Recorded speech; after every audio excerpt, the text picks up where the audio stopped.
আচ্ছা, কেমন হবে বলুন তো? যদি আপনাকে বলি প্রতি বছর শুধুমাত্র আমরা বিসিএস পরীক্ষার প্রিপারেশন নিতে গিয়ে ৪,৮০০ কোটি টাকা লস করি, আর যা ৪ বছরে হিসাব করলে দাঁড়ায় ১৯,২০০ কোটি টাকা। কি বিশ্বাস হচ্ছে না? চলুন তাহলে প্রমাণ করে দেখাই। বাংলাদেশ পরিসংখ্যান ব্যুরোর সূত্র অনুযায়ী আমাদের দেশে বর্তমানে বেকার রয়েছে প্রায় ২৫ লাখ মানুষ। আচ্ছা, এর মধ্যে আমরা ধরি শুধুমাত্র ২০ লক্ষ মানুষ সরকারি চাকরির প্রিপারেশন নিচ্ছে। আর আপনি হয়তো জেনে থাকবেন বিসিএস পরীক্ষায় প্রতি বছর সিট থাকে ১৫০০ থেকে ২,০০০টি। আর এই বিসিএস পরীক্ষার জন্য প্রতি বছর আবেদন করে প্রায় ৪ লাখ মানুষ। তার মানে সহজ একটি হিসাব করে দেব, এই ৪ লাখ মানুষ থেকে চাকরি পাবে শুধুমাত্র ২,০০০ মানুষ। আপনি আরেকভাবে করতে পারেন ২,০০০ ভাগ ৪ লাখ, যা হয় ০.০০৫%। অর্থাৎ বাকি থেকে গেল ৯৯.৯৯৫% মানুষ।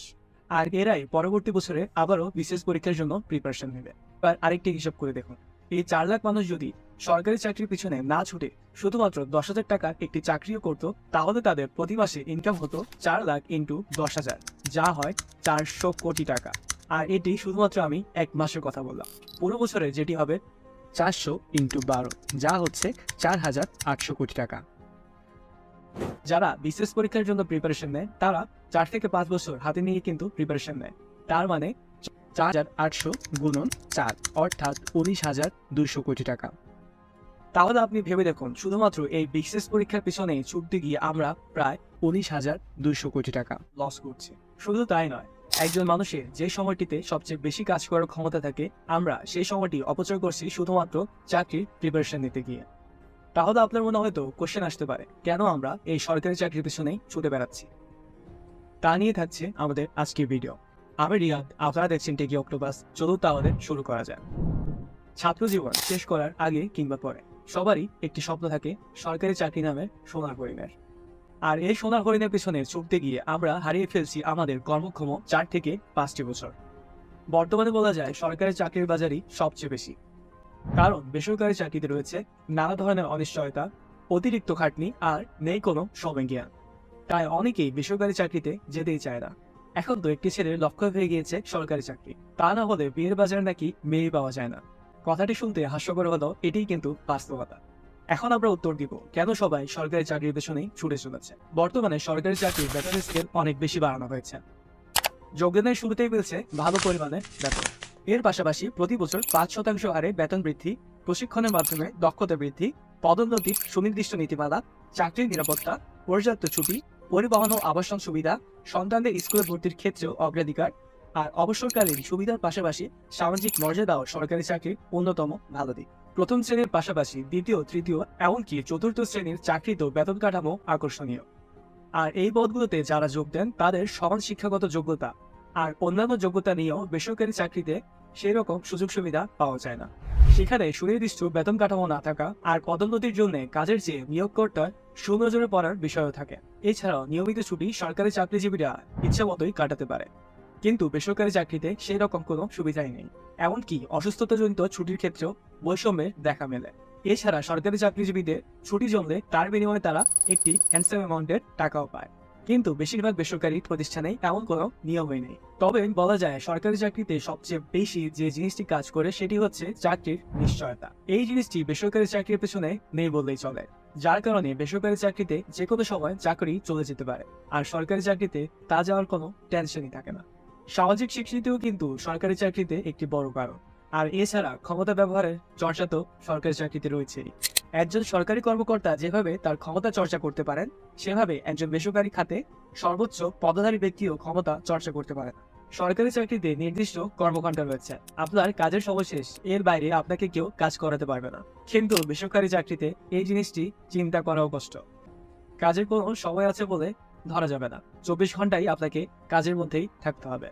আপনি ঘুমলেও সেখানে কাজকে নিয়ে চিন্তা করতে হবে। প্রাইভেট প্রতিষ্ঠানগুলোর তুলনায় সরকারি চাকরিতে লোন পাওয়ারও কিন্তু অনেক সুবিধা পাওয়া যায়, যে কারণে সরকারি চাকরিজীবীদের লোন পাওয়ার জন্য ছুটোছুটি করতে হয় না।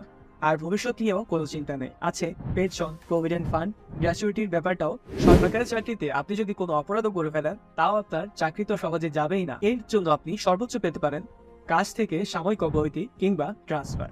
অনেক ক্ষেত্রে এটিকে শাস্তি বলা যায় না, বলা যায় আপনি বাসায় বসে রেস্ট নিচ্ছেন আর বেতন পেয়েছেন। আর ভ্রমণপ্রেমী মানুষ হলে আপনি দেশের এক প্রান্ত থেকে অন্য প্রান্তে ভ্রমণ করে বেড়াচ্ছেন।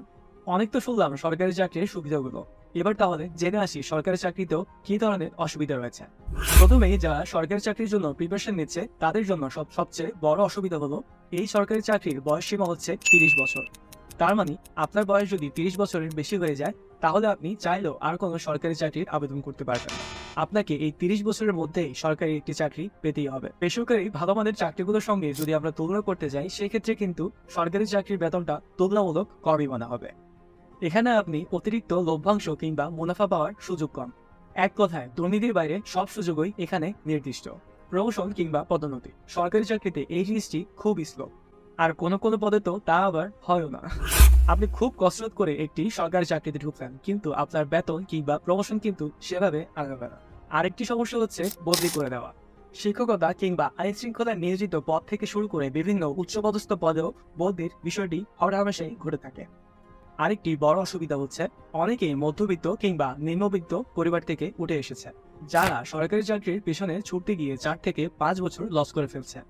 যেহেতু সরকারি চাকরির সিটগুলো হচ্ছে সীমিত, তাই বেশিরভাগ মানুষই কিন্তু বেকার থেকে যাচ্ছে। আর এই কারণে শিক্ষিত বেকারদেরও কিন্তু সুইসাইডের সংখ্যা অনেক বেড়ে যাচ্ছে। মনে রাখতে হবে পাবলিক সেক্টরে বাংলাদেশের মোট কর্মসংস্থানে 5%-এরও কম কভার করে, যার কারণে বলা যায় আগ্রহী প্রার্থীদের বড় একটি পুলকে এরা গ্রহণ করতে অক্ষম। 4-5 বছর সরকারি চাকরির প্রিপারেশন নেওয়ার পর অনেকেই সরকারি চাকরি না পেয়ে বেছে নেয় সুইসাইডের পথ। পরিশেষে আমরা বলতে পারি সরকারি চাকরির যেমন ভালো দিক রয়েছে তেমনই রয়েছে খারাপ দিক, আর আমাদের উচিত সবকিছুর ভালো ও খারাপ জেনে বুঝে সামনে আগানো। শুধুমাত্র সরকারি চাকরির পেছনে ছুটতে গিয়ে আমরা যাতে অন্য সবকিছু পেছনে ফেলে না দিই তাও কিন্তু আমাদের মনে রাখতে হবে। কারিগরি শিক্ষা, বেসিক কম্পিউটার আর কমিউনিকেশনের মতো বেসিক কাজগুলো আমাদেরকে অবশ্যই শিখতে হবে, যাতে আমাদেরকে শুধুমাত্র সরকারি চাকরির দিকেই ভরসা করে না থাকতে হয়। নিজেকে করে তুলতে হবে যোগ্য। মনে আছে প্রোডাক্ট মুভির কথা, যেখানে আমরা মনোজ কুমারের সফলতার গল্প দেখেছিলাম, কিন্তু সেখানে মনোজ কুমারের সাথে ছিল গৌরী ভাইয়া নামক একটি চরিত্র, যে কিনা একটি সরকারি চাকরির পেছনে 6 বার চেষ্টা করার পরও সফল হতে পারেনি। তাই আমাদেরকে মনে রাখতে হবে সফল হতে না পারলেও আমাদেরকে নিজেকে রাখতে হবে অবশ্যই প্রস্তুত। আপনি যদি যোগ্য হন আপনাকে কেউ থামাতে পারবে না। আর এই মুভি নিয়ে বিস্তারিত একটি ভিডিও আছে আমাদের চ্যানেলে, চাইলে আপনারা এখানে ক্লিক করে দেখে আসতে পারেন। ধন্যবাদ সবাইকে। আসসালামু আলাইকুম।